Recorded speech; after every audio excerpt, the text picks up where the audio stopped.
How to read second year MBBS subjects. That is pharmacology, pathology, and microbiology. I just passed my second year and I thought this video would be a little bit of help for anyone who might need it. That is specifically for juniors, I guess. So let's get into it.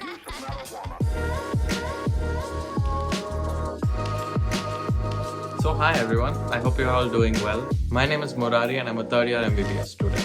That is because second year professional exams are over, the finals, and I passed, so that's that. I don't know if I'm qualified enough to suggest or advise someone how to read, but I think I have the experience that is needed to know what might work or what might not work, like the mistakes that I made. So I'm going to do it anyways because I believe in the tiniest chance that this might help someone, at least a little bit. So first of all, let's start off with pharmacology. I thought this was the most difficult subject, but it is not at all. It's really not. It's the easiest in my opinion. The names and classifications might seem a little bit difficult at first, but once you actually start reading them, they're not that hard. The book I used is Shanbag, and at first I bought KDT or KD Tripathi. Everyone said it was a great book, and it is, but it is definitely not the book you should choose for reading in the exams. For example, when I was reading the topic cholinergic drugs from the KDT, it literally took me days to finish that topic, and it felt too lengthy, too complicated, and unorganized. I couldn't understand anything. And even when I did understand, it took me so long to get to that, aha, I got it now. Whereas when I read the same topic in the book Shanbag, it was so easy. It was like, aha, now I understand. It's not that complicated. It shouldn't be put that way when it's so simple, is what I thought. I'm not talking about the extra information. It's just the simple things in this book are made very complicated in that book, is what I felt. I've had friends who read from KDT and did not get good marks in the first internals or second internals. And maybe that's just my opinion, but I think most of my classmates would agree with that. Shanbag has more illustrations and clear-cut point-wise descriptions, which make it so much easier to understand for an average student like me. To properly remember certain classifications and drug names, I suggest you write them down. Practicing it will make it easier. Sometimes a couple of questions might have very complicated or weird classifications. Then I would suggest you refer to another source, like on the internet or in the KD Tripathi, where the classification is given in an easier or a different way. Learning at least 3 drugs in each heading of the classifications should be enough. Sometimes even 2 is enough. What's most important to remember is which drug has which action, because that is the whole point of the drug, right? For example, how would you remember the drugs Dolo or Tylenol or something? That is used for body pains or headache, right? And that is a pain reliever or an analgesic. When you're writing it in an answer format in the exam, you would write it first as the classification, then the mechanism of action, and then the uses and the adverse effects. For some questions, you also have to write the drug interactions with other types of drugs, and I suggest you read 1 or 2 of those, which are more important.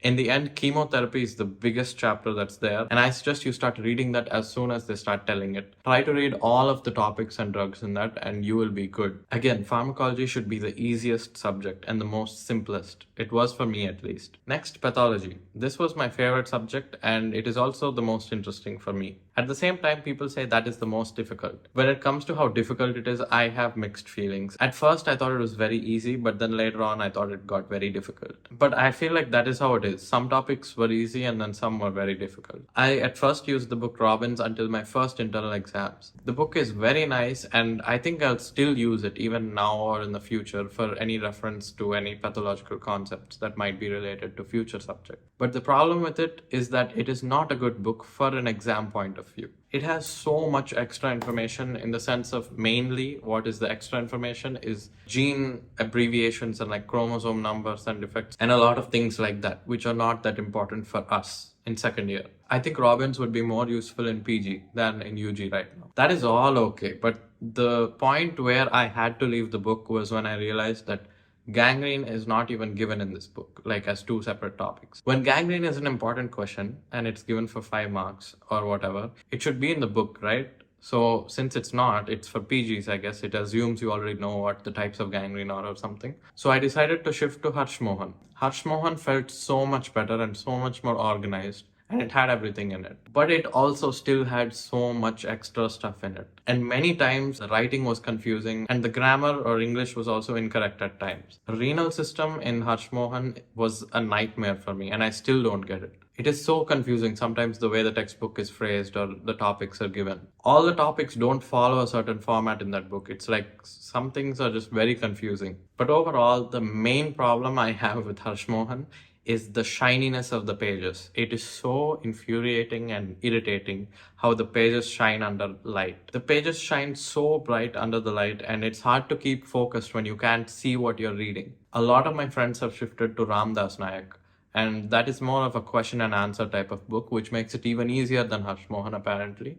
I have not tried it, so I cannot really tell what my opinion on that book is. It's less like a normal textbook, but it does have all the topics in it. But I've heard it is better for reading for an exam point of view. So I either suggest Harsh Mohan or Ramdas Nayak for pathology. If you can find any other better book than those two, I suggest you read that. I don't think I can say that I was satisfied with reading these books in pathology. The reason for that is because I didn't understand some of the topics that were there, and they're hard to remember as well. One more thing about Harsh Mohan is it has these big boxes, which usually in school you would skip those boxes in textbooks and you would just go on leaving those, because usually those kinds of boxes in the side of the page would be like unnecessary or extra information. But in this, the main information is in those boxes. I was habituated to doing that in school. I think a lot of people are.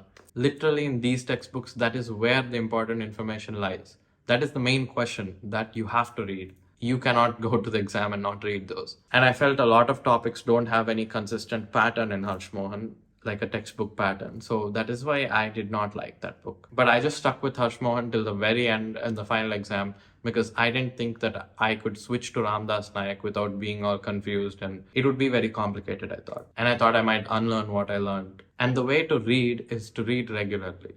You want to break down each topic in the book into the definition or introduction, etiology, pathogenesis, the morphological features, which include gross and microscopy, the clinical features, and the treatment and complications. And it's better to do it in an order. And I think in the end I messed up. It was complications and then treatment. I'm not sure which one is which. I don't think it matters that much. It is essential to have an understanding of how this topic can be broken down in order to recollect this topic and reproduce it in the exam. Finally, coming to microbiology. This is my weakest subject. I've ignored this for so long, and it felt like the most boring and confusing subject that was there. The topic itself is not confusing, but how to read and then remember it is confusing. I don't understand even now how to do that.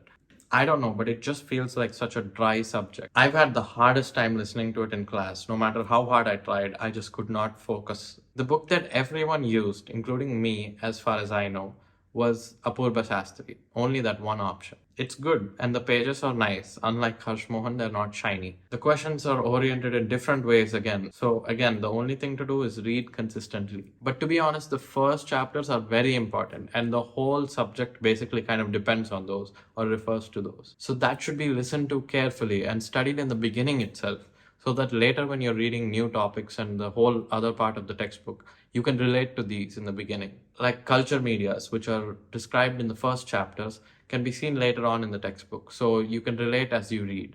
That is also the mistake that I made, is not reading these first chapters until very far into the year. There is so much details and matter in this subject.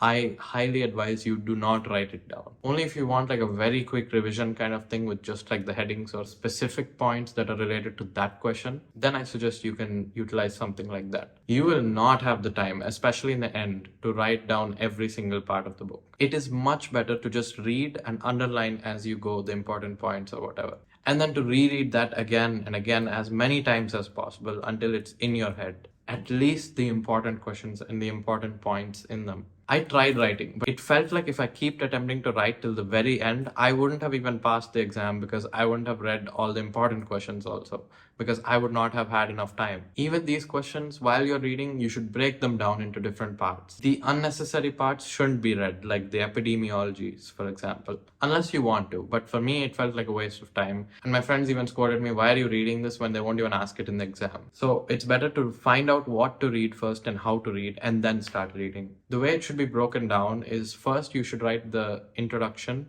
the causative organism, the features of that, then the etiology and pathogenesis, the life cycle if there is one, the clinical manifestations, and most importantly, the lab diagnosis, which is different for each disease or each microorganism or whatever topic you're reading.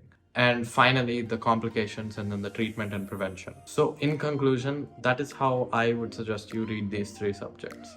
So basically, whatever other activities you have, it's all fine. Whatever you do, try to read consistently, plan well, and keep trying. Don't give up. That's it for this video. Thank you so much for watching, and I'll see you in the next one. Bye.